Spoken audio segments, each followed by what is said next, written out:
Des hautes vallées de la Cerdagne et du mont Canigou à l'est, au Pays Basque à l'ouest, les Pyrénées regroupent des milieux d'une extrême variété, où la diversité des biotopes et des écosystèmes, le couvert forestier, voire la déprise agricole, ont fait de ce coin de France une région où les territoires sont grandioses et où toutes les espèces sauvages sont encore présentes.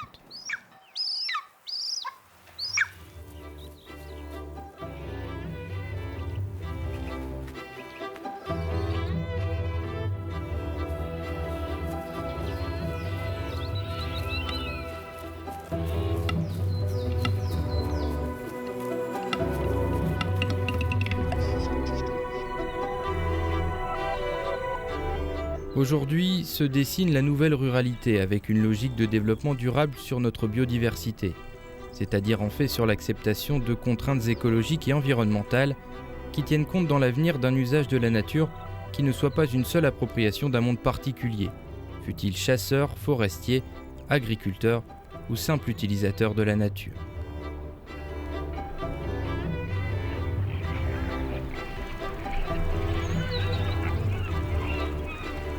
Alors, qu'on le veuille ou non, dans les Pyrénées comme ailleurs, le peuple sauvage que l'on appelle grand gibier se conserve, se protège et se gère comme une ressource naturelle.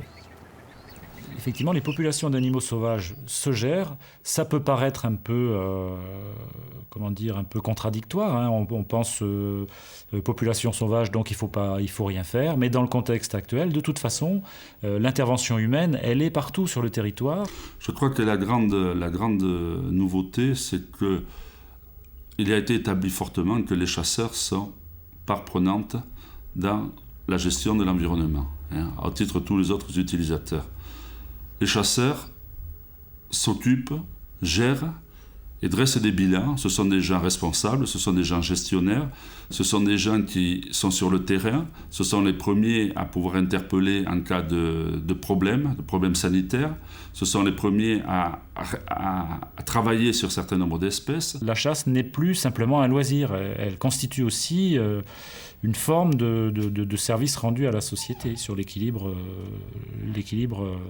entre les populations de gibier, l'environnement et les activités économiques que sont l'agriculture et la forêt. Les chasseurs sont devenus une pierre incontournable de la gestion de la faune sauvage et des milieux. Je crois que le terme de biodiversité est à la mode. Tout le monde parle biodiversité. On ne parle que de cela et il faut des espèces, il faut une multitude d'espèces, il faut les gérer, il faut qu'il y en ait davantage. Je crois que si aujourd'hui notre département peut s'enorgueillir d'une richesse et de sa biodiversité, c'est parce que les chasseurs ont su gérer les espèces qui étaient présentes.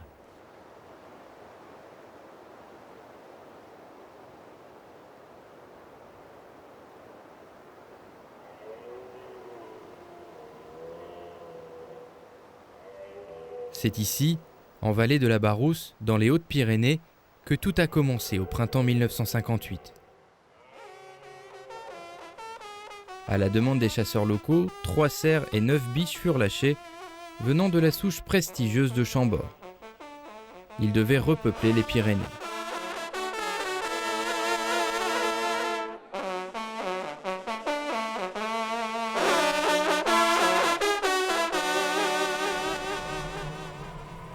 « 50 ans après, on peut faire une estimation des populations qui se chiffre à plusieurs milliers d'animaux. C'est très difficile d'avoir une estimation globale de l'effectif absolu de ces populations, mais d'après les différents comptages et la connaissance du terrain que nous pouvons avoir, on peut estimer à plus de 4 à 5 000 animaux sur l'ensemble du département. À l'échelle des Pyrénées, on a entre 16 000 et 17 000 individus répartis sur la chaîne. Pour avoir une idée d'évolution, en 85, la même enquête a affiché entre 1 500 et 3 000 individus. Aujourd'hui, le principal noyau de population se situe en Pyrénées centrales. Ça signifie quoi? Ça veut dire que sur l'ensemble de la chaîne se prélèvent aujourd'hui 5000 individus et que sur ces 5000 individus, 3000 à 3500 individus sont uniquement prélevés, enfin tout au moins attribués dans le département de la Haute-Garonne et des Hautes-Pyrénées, ce qui représente à peu près 250 000 hectares de territoire. Jusqu'à 2002, on avait une méthode tout à fait basique qui était le comptage au brame, donc en automne, qui consistait par des points d'écoute répartis sur l'ensemble de la zone de colonisation à cerfs, d'écouter le nombre de cerfs bramants et d'appliquer un indice de biche d'accompagnement à ce nombre de cerfs. À partir de 2002, donc, où on a vraiment mis en évidence que cette méthode était obsolète pour notre zone avec une répartition et une densité relativement importante de cervidés, on a essayé de développer de nouveaux outils, à savoir donc l'indice kilométrique d'abondance qui consiste à parcourir des circuits de nuit au mois d'août pour évaluer une densité d'animaux vus sur ces circuits-là.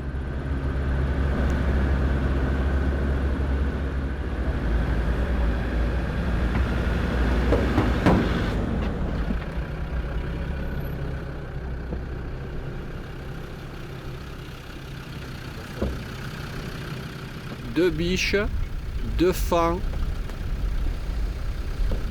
deux cerfs. Resserrez les phares, resserrez les phares là. Voilà, très bien. Et on va suivre ce cerf là. Il bouge là. Oui, ouais. Jérémy, tu as bien pris là? Les biches remontent. Oui.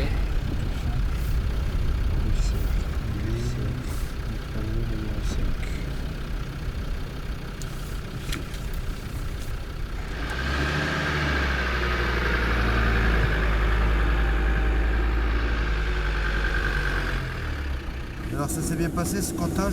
Ça s'est pas trop mal passé pour l'instant. C'est vrai que sur la partie haute, on a eu un peu plus de résultats que la semaine dernière.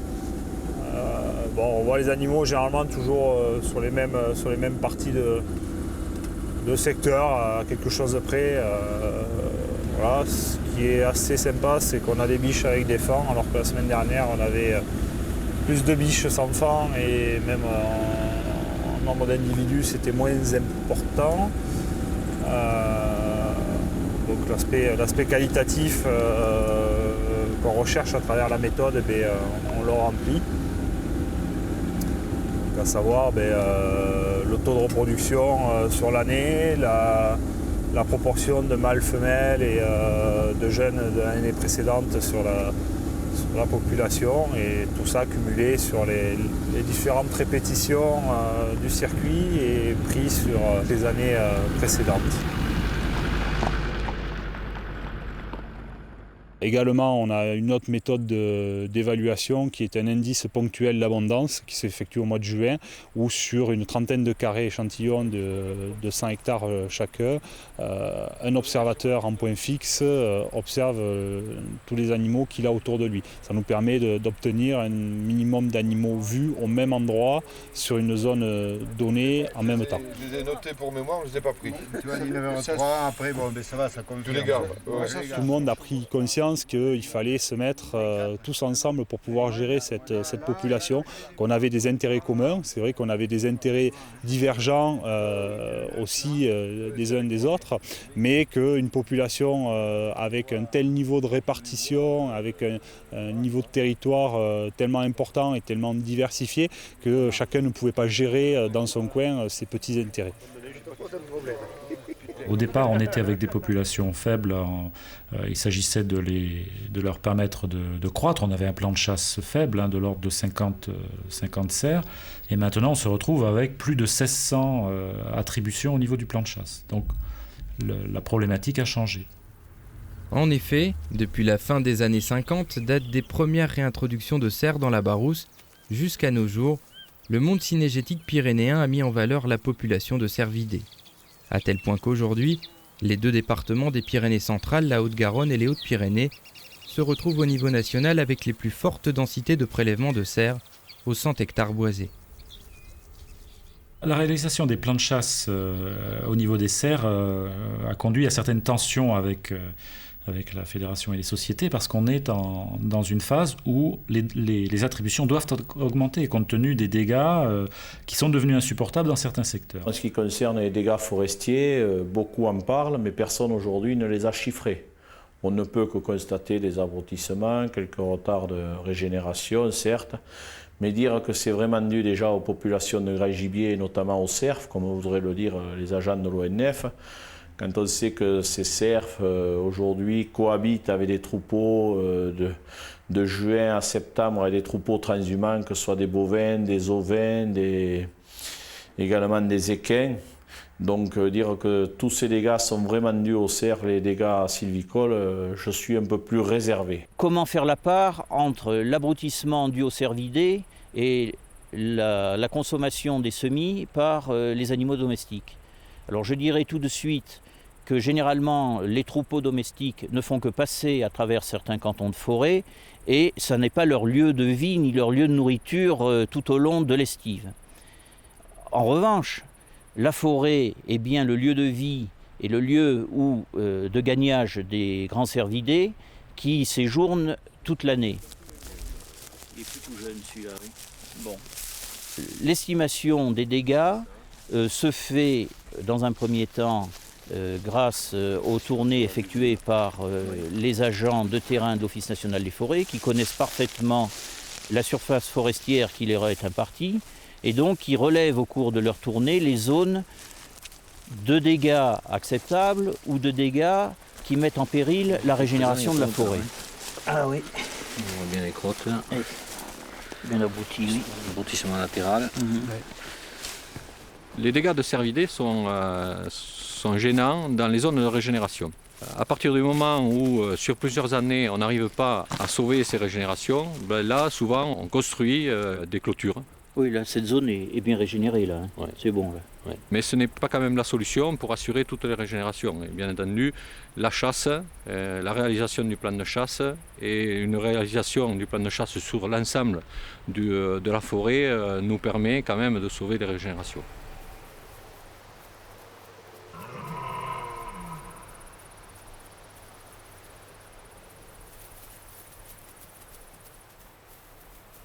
La répartition des populations des grands cervidés est toujours hétérogène et les concentrations, permanentes ou temporaires, peuvent entraîner localement des dégâts occasionnés à la forêt. Si en Pyrénées centrales on se plaint du surnombre, à l'ouest de la chaîne, on souhaite malgré tout en réintroduire. Nous avons un projet de réintroduction du cerf dans nos vallées de Barétous et certains secteurs du Pays Basque sur ces communes. C'est un projet que nous avons amené depuis 3 ans, qui enfin s'est conclu.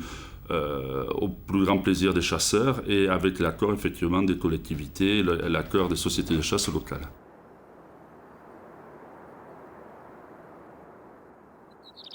On partira sur une quinzaine d'animaux qui seront repris en Haute-Garonne. On va essayer de maintenir une population de 100 individus sur l'ensemble du massif. On est regardé et il faut absolument que cette opération se passe le mieux possible sans se laisser déborder comme les départements de la Haute-Garonne et des Hautes-Pyrénées. L'accès de nos montagnes est assez facile, donc on pourra effectivement lors de comptage de nuit avoir une estimation la plus précise du cheptel et s'il faut augmenter les prélèvements pour rester à une centaine d'individus, on le fera dès les premières années s'il le faut.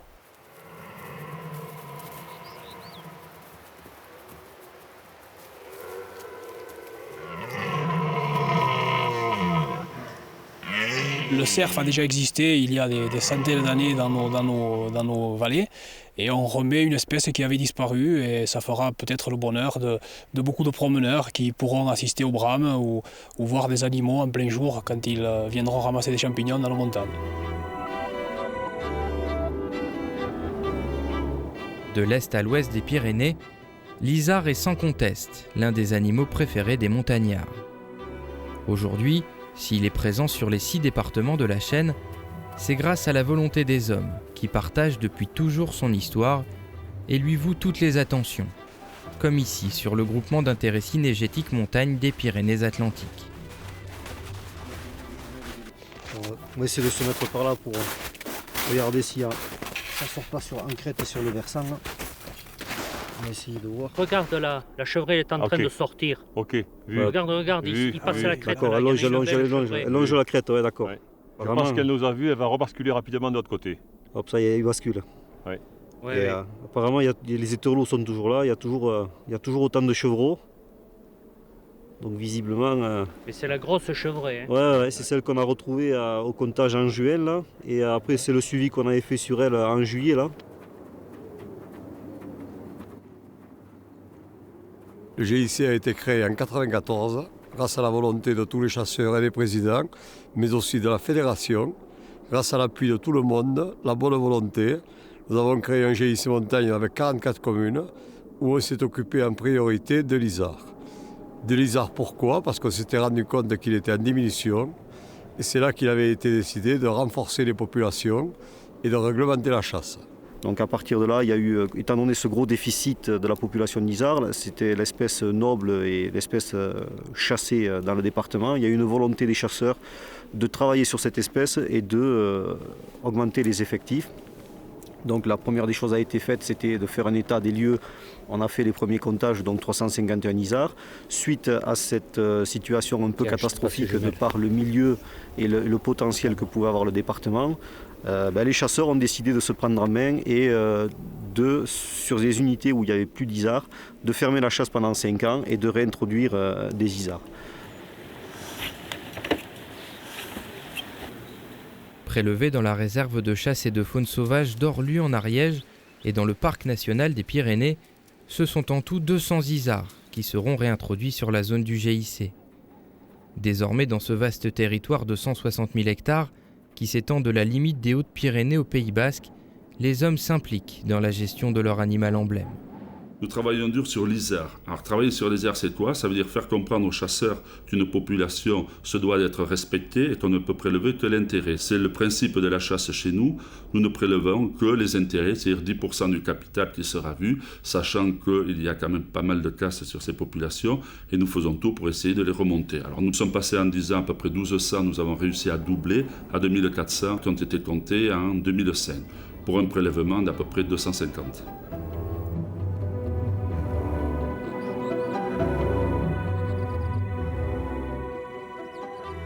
À l'autre bout de la chaîne, dans les Pyrénées-Orientales, les chasseurs de Haute-Cerdagne sont aussi conscients qu'une gestion efficace s'appuie d'abord sur une bonne connaissance de la population d'animaux sauvages. Celle de l'isard repose sur les comptages, qui visent à donner l'état quantitatif et qualitatif de la population à un instant donné, mais aussi de suivre son évolution au fil des années. La chasse, bien sûr, c'est aussi de la gestion. Et pour pouvoir prélever, il faut savoir gérer. Bien gérer, c'est très important, c'est là le b.a.-ba. Si on se fout de tout et on tue tout, on n'aura plus rien. Si on veut continuer à avoir des animaux, à faire voir et à faire partager la passion, et que tout le monde ait des animaux, quand il faut savoir que la faune sauvage est gérée par les chasseurs, il faut faire une gestion le plus rigoureuse possible. Alors au sein de l'association de chasse et de la fédération, nous faisons un suivi toute l'année. La chasse se déroule de septembre à décembre, mais l'observation doit se faire toute l'année. Nous établissons des comptages au mois de mai au niveau des naissances. C'est un comptage qui est très important, ce qui nous permet de savoir exactement le taux de naissance. Grâce à ce taux de naissance, nous établissons les plans de chasse. Ah, alors Jacques, toi tu partiras d'ici. Ouais. Je prends toute la crête, le chemin, arrivé au ruisseau, tu redescends tout le long du ruisseau, tu comptes toute cette partie-là jusqu'au refuge. Et François, toi tu pars de l'autre côté, tu pars de l'autre côté, tu fais tout ça, tout le premier cirque, le second cirque, pareil, tu recoupes le ruisseau, tu redescends par le ruisseau. Bon, c'est parti. Vers 11h au refuge. D'accord. Allez. Oui, ça monte, oui. Ça monte bien. Nous quadrillons un territoire qui est chaque année le même et reconduit. Chaque personne a un secteur bien déterminé. Nous partons avec des fiches de comptage. Nous comptons tous les animaux, que ce soit des boucs, des chèvres, des éterlous, même éventuellement s'il y a des animaux malades, ce qui nous permet de savoir exactement sur un secteur bien déterminé tous les isards. Nous nous aidons de talkie-walkie car il ne faut pas évidemment compter 2 fois les mêmes animaux, ce qui forcerait le comptage. Écoute, nous on est en bas là sur la crête sous le caillou blanc. Il y a une petite chevreuil, est-ce que tu la vois ?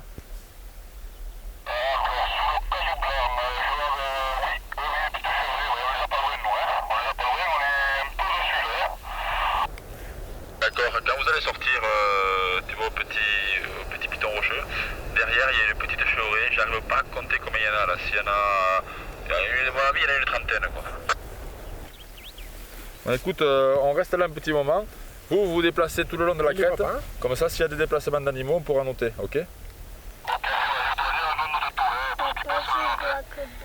Ah, tu vois la chevrée au-dessus? Tiens, regarde Clara. Il y a une femelle avec un petit chevreau là, tu le vois? Tu le vois là? Aujourd'hui, on a une méthode qui est beaucoup plus standardisée, qui est utilisée par l'ensemble des gestionnaires. Donc on arrive un peu plus à apprécier le niveau des populations. En effectif compté d'isards, on est entre 15 000 et 20 000 individus.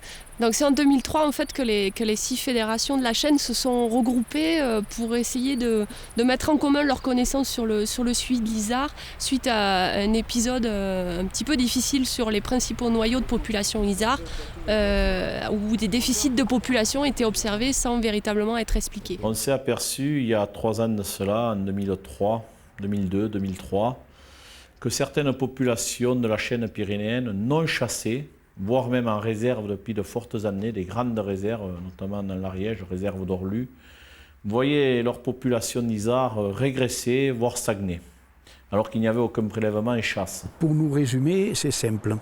On a ici le massif du Camcardos qui jouxte l'Espagne. Eh bien, il y avait en 2002 sur ce massif 1000 isards. 3 ans après, on en a compté entre Espagne et France 200. Donc c'est une diminution de près de 80%. On avait constaté déjà une diminution des populations les années précédentes, mais on ne savait pas exactement quelles en étaient les causes. Pour la première année, eh bien, on a été obligé de fermer la chasse de l'isard sur les massifs du Carlit et du Camcardos à cause d'une épidémie de pestivirose. En ce qui concerne la pestivirose, c'est une maladie qu'on connaît dans les espèces domestiques de bovins, d'ovins, de caprins, aussi de porcs, et qui jusqu'à présent n'avait pas été détectée, identifiée dans les espèces d'ongulés sauvages, et donc en particulier on ne l'avait pas identifiée chez les isards. Alors c'est une maladie virale qui est transmise de la mère au fœtus pendant une fenêtre étroite de la gestation. Et ces pestivirus peuvent aussi être transmis de manière horizontale, c'est-à-dire d'individu à individu, par contact étroit. Mais en aucune manière, c'est un virus qui peut se transmettre à l'homme, évidemment, concernant l'évolution sérologique. On n'a pas de réponse très objective concernant les populations d'isards. En revanche, on a des réponses dans le domaine des maladies des animaux domestiques, donc en particulier les ruminants. Donc on peut supposer que dans les populations d'isards, ça va se passer de la même manière, avec une évolution qui va faire alterner des périodes de forte mortalité et puis des périodes de rémission pendant lesquelles la population est immunisée. Donc même si elle est exposée à du pestivirus, eh bien, il n'y aura pas de conséquences néfastes. Donc de toute évidence, il n'y aura pas d'extinction des populations d'isards. Et on se rend compte qu'en fait, la circulation du pestivirus existe sur la totalité de la chaîne pyrénéenne, donc aussi bien dans les départements situés à l'est, Pyrénées-Orientales, Aude, Ariège, que dans les départements situés à l'ouest, type Pyrénées-Atlantiques, Hautes-Pyrénées, ou départements centraux comme l'Haute-Garonne. Au niveau sanitaire de la faune sauvage, sur les onglets de montagne, il y a une prise de conscience qui est faite au niveau des Pyrénées. La pestivirose est présente sur le département. Apparemment, le nombre de séropositifs, donc les présences d'anticorps, est en augmentation. Et donc, il faut multiplier les prélèvements au niveau des animaux capturés vivants ainsi que sur les animaux tirés à la chasse pour avoir une bonne idée de cet impact sur ces populations. Mais sur un isard, un jeune chevreau qui a été trouvé mort au mois de juin, nous avons fait des recherches sur une nouvelle maladie que l'on appelle l'ehrlichiose et il s'est avéré que cet animal est bien mort de cette maladie. L'ehrlichiose est une maladie bactérienne qui est due à une bactérie et cette bactérie infecte une sous-population de globules blancs. Donc en fait c'est une maladie du sang. Et à l'occasion de cette infection, la bactérie provoque une diminution des défenses immunitaires de l'animal et donc va favoriser un certain nombre de complications, qu'elles soient infectieuses ou parasitaires. Alors ce que l'on sait à l'heure actuelle, c'est que c'est une maladie que l'on identifie aussi bien dans les espèces domestiques que dans un certain nombre d'espèces sauvages, donc en particulier chez l'isard. Et quelle que soit l'espèce, domestique ou sauvage, la transmission est une transmission qu'on qualifie de vectorielle parce qu'elle fait intervenir des tiques qui à un moment donné portent la bactérie et la transmettent d'individu à individu.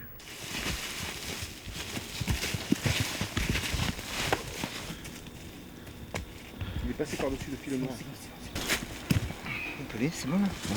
L'Ehrlichiose a été mis en évidence pour la première fois sur ongulés de montagne ici à Bazès. Et actuellement, nous prélevons donc du sang au niveau des captures pour faire une recherche systématique au niveau des sérums, ainsi que nous prélevons aussi des tiques sur les animaux pour savoir si elles sont porteuses de la maladie. Chose qui n'avait jamais été faite avant. Il est très important de connaître l'état sanitaire de nos populations sauvages. C'est vrai que la fréquentation en montagne est de plus en plus importante et les gens posent de plus en plus de questions. Donc il est important de les rassurer et de leur dire où nous en sommes.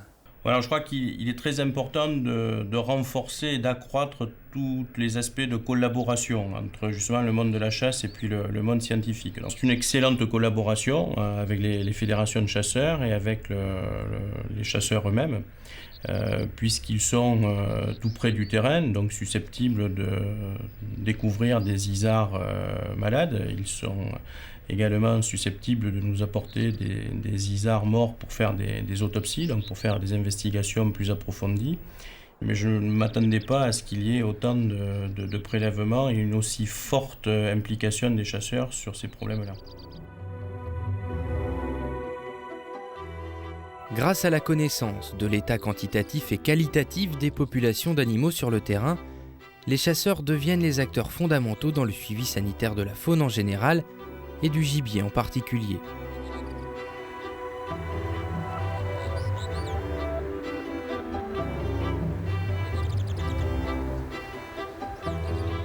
Ils assurent aussi leur mission de service public dans la gestion des écosystèmes en maintenant ou réintroduisant des espèces sur des territoires.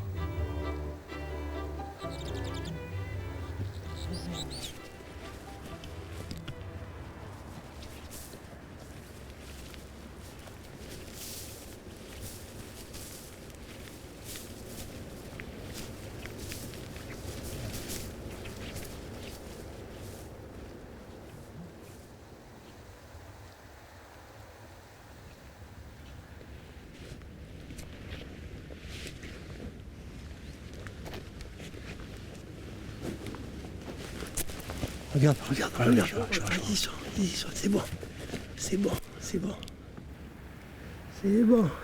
Il y en a un qui bouge là-haut, il y a un mâle qui descend là. Et il y en a d'autres derrière, regarde. Oui, exact, oui. Hop, ils vont rentrer dans les bois.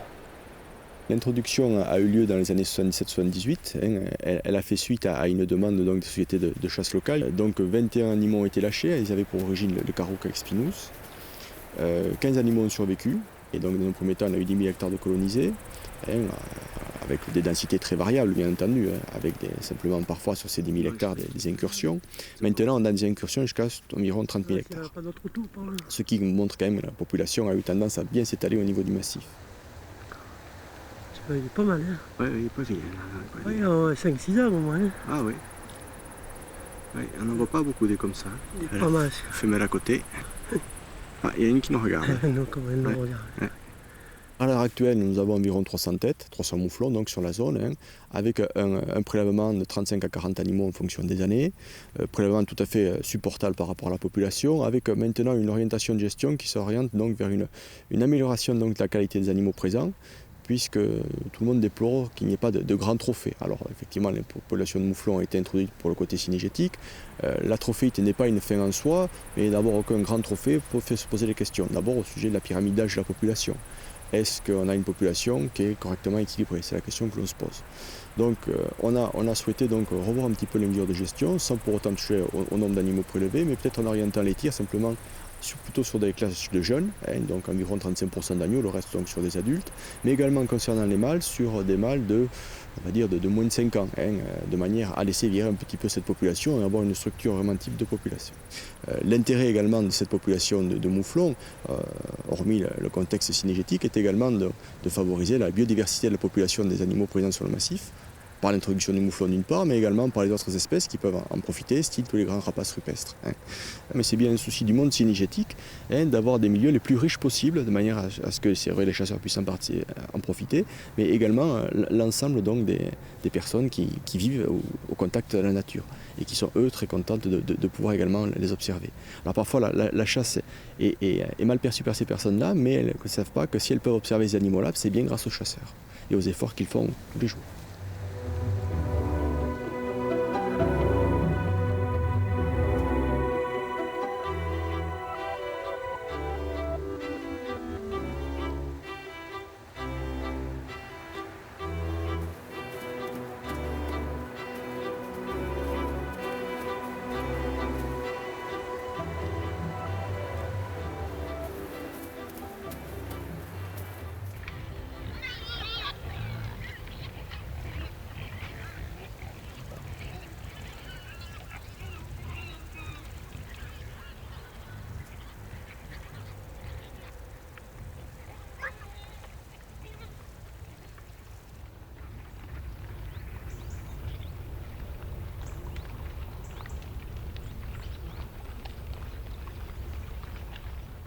Alors les populations des sangliers, c'est quelque chose de très difficile à évaluer aujourd'hui parce qu'on dispose de très peu de méthodes de suivi et d'évaluation des populations, hormis ce qui peut éventuellement être prélevé par la chasse dans le cadre des carnets de battus. Donc on estime à peu près au niveau des Pyrénées à 9000 sangliers qui sont prélevés par an. Avec des effectifs qui ont sans doute décuplé ces 30 dernières années, le sanglier est l'espèce qui suscite le plus de débats. L'extension des populations s'explique par deux facteurs importants. D'une part, l'augmentation du couvert forestier due à la déprise agricole en montagne, et d'autre part, le développement de la culture du maïs inexistante dans le piémont pyrénéen il y a encore quelques années. Le sanglier profite largement de cette manne qui a fortement augmenté sa disponibilité alimentaire et sa croissance rapide est synonyme de reproduction meilleure.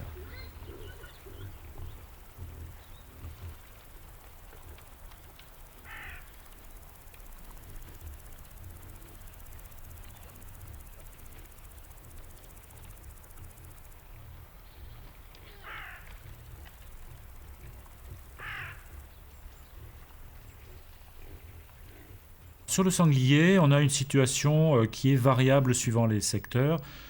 Ces dernières années, on a plutôt une recrudescence des populations, avec dans certains secteurs des zones qui se sont un petit peu refermées. L'agriculture a pu régresser un peu, donc on se retrouve avec des habitats très favorables aux sangliers.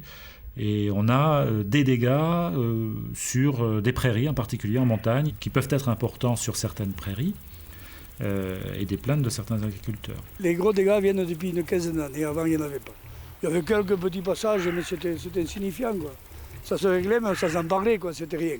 Mais depuis 15 ans, c'est la catastrophe, quoi. Et on se demande comment ça s'est fait qu'il y ait tant de sangliers. Je pense qu'il y a eu au départ, il y a eu des lâchers, qui ne se sont peut-être pas produits ici, dans la zone même. Mais dans les secteurs peut-être de plaine ou de moyenne montagne, ils ont lâché les sangliers sans se soucier trop de leur avenir, quoi. Parce que ce sont des sangliers, je pense, qui sont croisés avec du cochon. Le sanglier pur qui était à l'époque, il ne venait pas dans les prés, il était dans les montagnes. Le vrai sauvage ne venait pas dans les prairies. Puis je pense qu'il y a eu aussi peut-être des négligences de la part des chasseurs, peut-être qu'ils n'ont pas régulé à temps les populations, et que maintenant, même eux, ils sont dépassés, quoi. Ils n'arrivent plus à les maîtriser. Et puis je pense que ça devient un problème très, très, très important. Ils arrivent jusqu'au bord des villages. On a eu des gars à 150 mètres de la maison. Et aujourd'hui, ils arrivent jusqu'au jardin, pratiquement. Dans le potager, on va les avoir bientôt. C'est déjà arrivé. Eh bien, tout retourné. Pour les dégâts, là, les expertises, ça marche bien? Oui, non, ça, il ne faut pas se plaindre. Il marche bien, mais on a expertisé, comme je disais. André Siama, on a eu 2 hectares de saccagés, quoi. 2 hectares, ça fait quand même quelques mètres carrés. Et on a touché 530 €. Alors, quand tu vas au prix du foin, qu'est-ce que tu as? Tu as 2 tonnes de foin pour ce prix-là. Alors qu'on a perdu peut-être une dizaine. Alors, le problème des sangliers, on peut le différencier en 2 catégories. C'est les dégâts qu'ils causent aux cultures, notamment en zone de plaine, et notamment le maïs. Puisqu'on sait que dans ce département, c'est vrai, le maïs est une culture majoritaire dans ce département. Donc il cause des dégâts dans le maïs. Et là, je crois que l'évaluation des dégâts est faite normalement et que les agriculteurs perçoivent les indemnités en fonction de l'évaluation des dégâts. Là où c'est plus subtil, c'est ce deuxième volet du dégât du sanglier, c'est en montagne. C'est plus subtil parce que à la fois, il y a des retournements de prairies, des prairies qui sont quelquefois difficiles d'accès. Alors, même si la Fédération départementale des chasseurs met en place une machine pour refaire un petit peu les dégâts, c'est souvent le sanglier repasse derrière et puis il les refait à nouveau. C'est un très très gros problème pour les agriculteurs. Pourtant, le monde agricole rural est l'un des premiers utilisateurs de l'espace naturel avec la pratique de la chasse. Et s'il demeure le principal acteur de régulation des populations, il génère quelquefois les dégâts en maintenant les sangliers sur les zones de chasse avec des apports de nourriture. Si l'agrainage permet de fixer temporairement les populations sur un territoire donné afin d'éviter les dégâts aux cultures, il modifie considérablement le comportement des animaux. L'espèce devient de moins en moins mobile et réduit l'amplitude de sa quête à la recherche de sa nourriture. Mais dès lors qu'il s'agit de gestion du sanglier, on n'est pas à un paradoxe près, et la fascination qu'exerce l'animal sur les chasseurs lui vaut d'être excusé de ses méfaits agricoles. Il existe forcément un paradoxe entre le chasseur et l'agriculteur. L'agriculteur est quelqu'un qui est déjà dans la nature, donc moi-même je suis chasseur, j'aime la nature, je suis peut-être dans ce paradoxe-là aussi, par le fait qu'on essaye de s'assurer une population de gibier pour prendre un loisir. Bon, il faut savoir qu'à un moment donné, entre l'économie que l'on doit produire dans nos exploitations et le loisir, il faut faire un choix.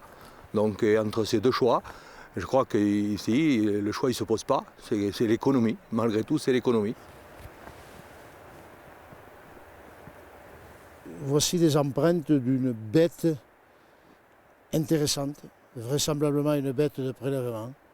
Sûrement un sanglier de 70-80 kilos à peu près. Ça a bien remué là, hein? Oui, la nuit. La nuit. Il y a des gros, il y a des petits, il y a un petit peu de tout. Hein. Bon, ils ont exploité au maximum. Hein. Il y a des bulbes. Bon, voilà, c'est le travail de la famille sanglier. Mais il paraît que quand même dans ce coin-là, ça a pas mal été remué par les sangliers. Oui, bon, l'éternelle lutte entre l'agriculteur, l'éleveur et le chasseur, si l'on veut. Hein, bon. Mais enfin, quand même, les coins qui sont remués dans tout cet ensemble immense, je ne sais pas, ça ne représente pas 10% de toute la surface exploitable par les éleveurs. Les vaches, il y a 1200 vaches sur l'estive ici. Les vaches redescendent en parfait état. Hein. Elles ont toutes été bien nourries cet été. Bon, il y a de la place pour tout le monde. Hein. Disons qu'il y a de plus en plus de sangliers en altitude. On trouve à l'heure actuelle des hordes à 2200 mètres d'altitude. C'est un problème récurrent qui fait effectivement de gros dégâts au niveau des estives. Pour une population qui est erratique, c'est pas une population sédentaire. Je rappelle que nous avons à côté de nous le parc national, qui est une réserve naturelle, sur laquelle évidemment le sanglier a parfaitement compris les limites. Et nous devons donc faire, en partenariat avec le parc, un gros effort au niveau de la régulation dans certains secteurs pour diminuer ces dégâts. On pourrait imaginer par exemple des opérations de décantonnement dans la zone du parc et ensuite sous forme de battue les chasseurs se tenant en périphérie, et à ce moment-là, ils pourraient réguler le surplus de sangliers qui cause quand même pas mal de dégâts. Il se peut que par moment, le chasseur n'est pas à la hauteur ou est impuissant pour réguler une population et peut-être dépassé.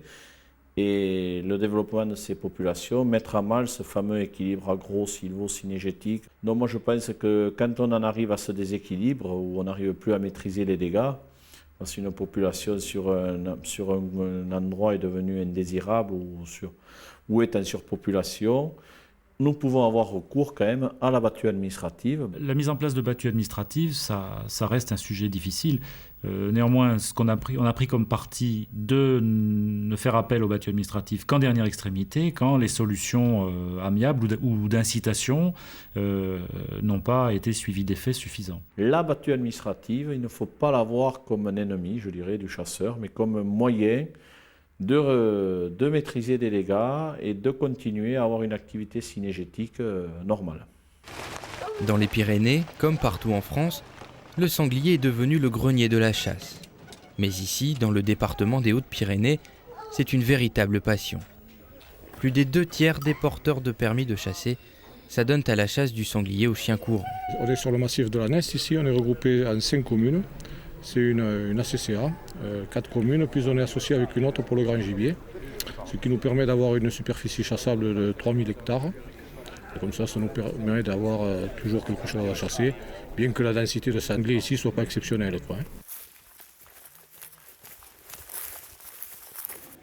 Voilà. Allez. Tout le travail des équipes de pied réalisé durant la matinée est destiné à localiser les sangliers sur la zone de chasse.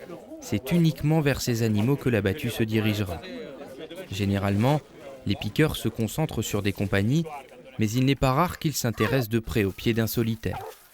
Il est vrai qu'ici, et par opposition à d'autres approches de chasse collective, le rapport entre le nombre d'animaux chassés et le nombre de chasseurs reste très faible.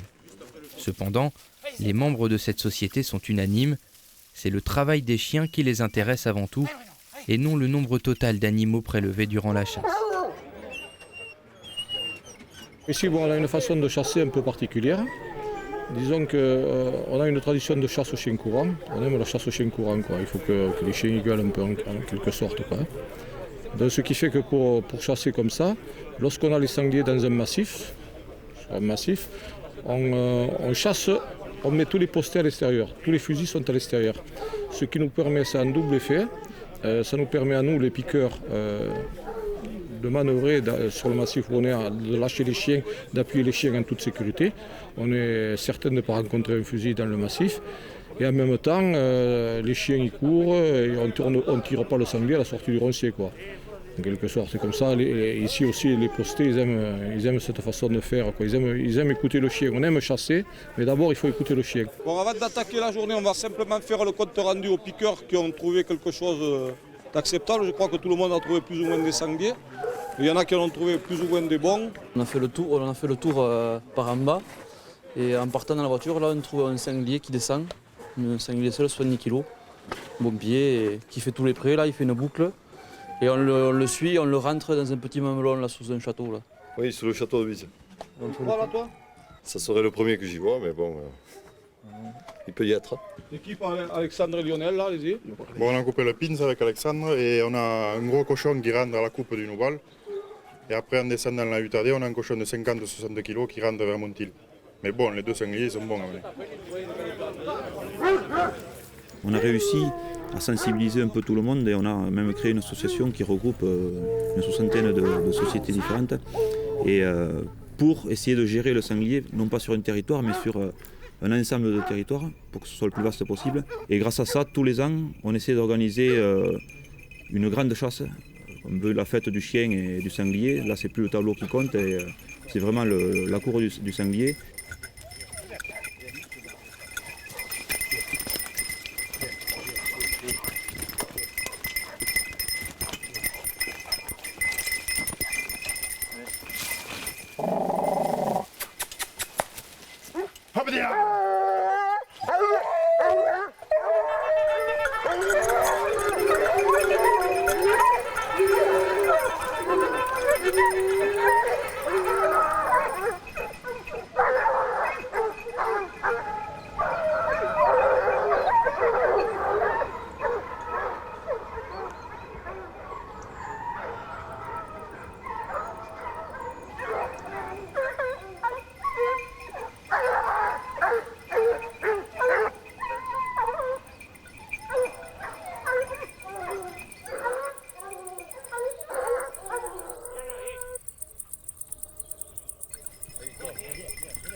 qu'est-ce qui se passe là?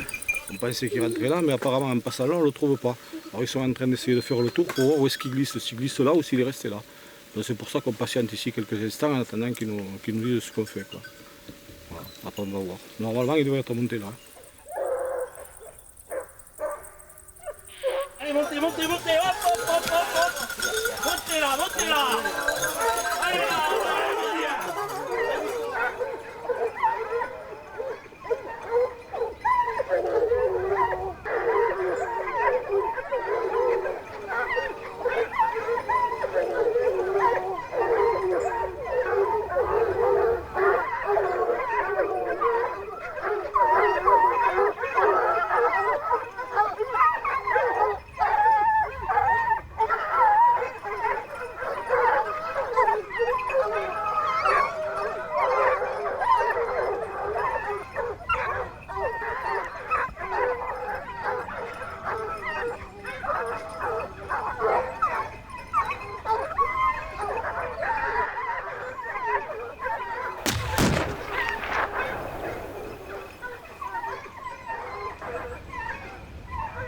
On l'a pris, on laisse passer, 2 petits, et moi après je tire un autre. Et Richard il se couche, et puis après Richard il refait l'autre derrière. Qui c'est qui le tire alors? C'est Richard? Après je te dis, il suit la portée, il suit la mère et les 2 petits, comme il faut, en travers, jusqu'à la plombière de Malil. Et après tout d'un coup, comme s'il ne pouvait plus suivre, droit par en bas, mais droit comme un lit. Ah, il descend, tu vois la feuille tournée, tu vois la femelle qui fait 56-60 kg, 2 rayés et les 2 roues derrière, quoi, les 2 portées. Bon, on a tiré presque en même temps les 2 pétés, les 2 premiers. Qui monte, on l'a vu tout à l'heure.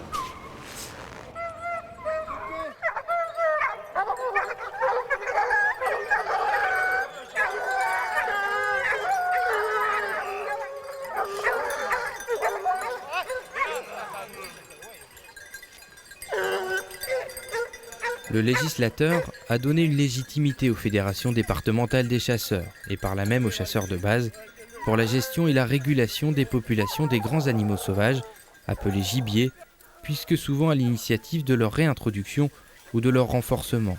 Ce sont d'ailleurs eux, et uniquement eux, qui en payent les dégâts.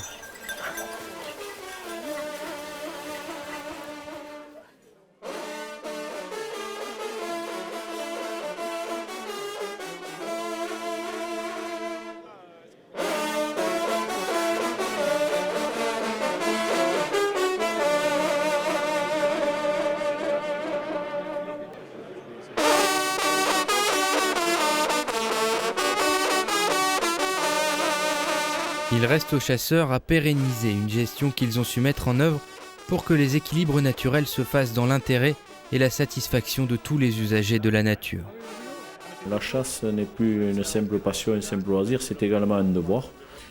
Je pense que là, il y a tout un travail d'éducation que nous devons faire. Nous devons apprendre à vivre ensemble, apprendre à partager un espace commun, apprendre à se respecter.